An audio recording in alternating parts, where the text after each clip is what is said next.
Tinanghali na po ako matapos ng paglilinis dito sa likod mga kanayon, kaya hindi ko na ho naipakita yung pagluluto nitong mga pagkaing bukid na sa ngayon po ay madalang ng matikman. Meron nga po ako dito yung tikling, nahuhuli po kapag anihan ng palay. Inadobo ko muna yan, pagkatapos po ay pinirito ko para malutong, kain pati buto. Meron din po ako dito yung arawan kung tawagin sa amin mga Ilocano, o kamaro naman sa Tagalog. Pinaputok ko lang po sa suka at saka madaming bawang. Paksiw na siling panigang, pwede na din po yung ulamin. Sa usawan ko, toyo at saka sili, kalamansi. Lord, maraming salamat, napakabuti niyo po. Sana namang araw na pinagkaloob niyo po sa amin. In Jesus name, Amen. Habang nagdadasal po ako, nagkakatas na yung aking bibig. Paksiw na siling panigang, madaming bawang, saka pampaasim po na kamyas. Bango. Grabe. Kilig asim. Kaya kung makita nyo po, nilagay ko lang sa mga lalagyan, hindi na ako nakapaglatag ng dahon ng saging.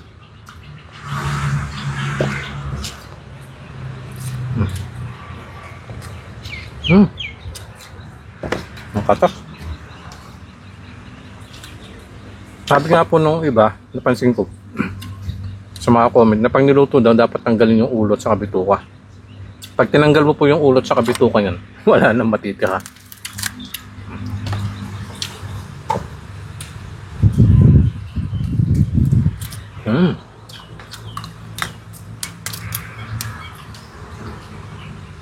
Medyo matinig nga lang ho ito.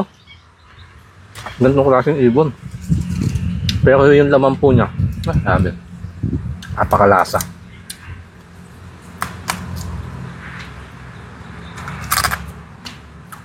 Medyo mahirap nga lang ito mahuli, kaya dapat pati yung kasulok-sulukang buto masamit ang laman para hindi naman sayang.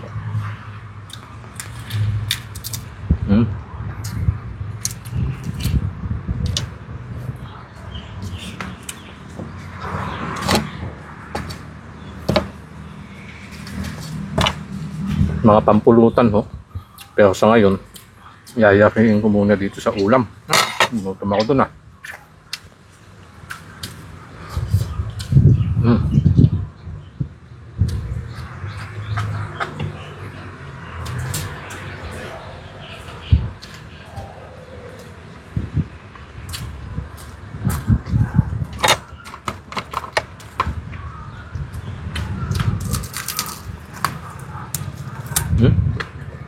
Kulang pa sa prito.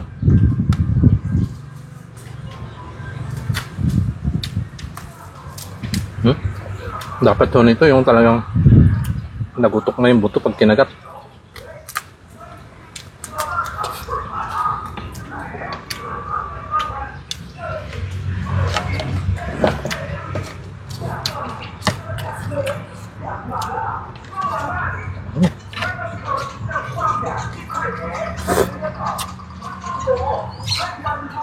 Sarap.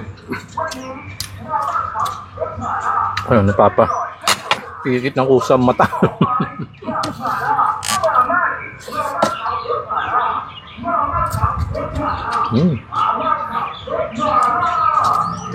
Eleksyon ho kasi ngayon, kaya may ingay. Ito nga dito. Mga kanayon ho natin dyan na nanirahan na sa ibang bansa o kaya nasa syudad. Baka dekada na ho ang binilang nang huli pa nga po nila matikman itong mga ganitong klaseng ulam.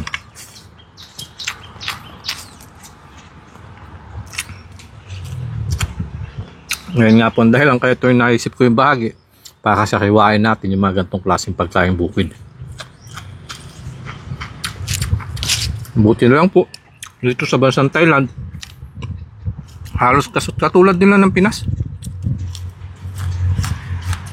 Ang kaibahan nga lang po, na-preserve nila yung mga ganito, mga isdang tabang yan, ito, ganitong klase insekto. Kaya hanggang ngayon, mayroon pa rin sila na pagkukunan.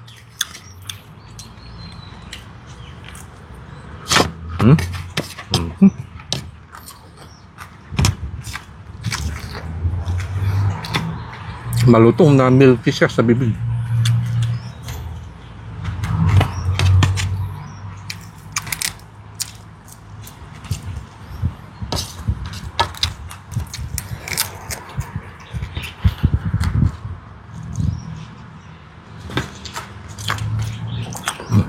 Diyan ko muna tatapusin mga kanayon at etong tikling talagang ngangat-ngating ko ng gusto. Pabagal siyang ulamin, no?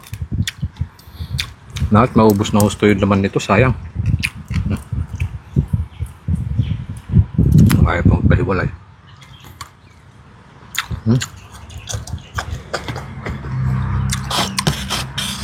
Sarap.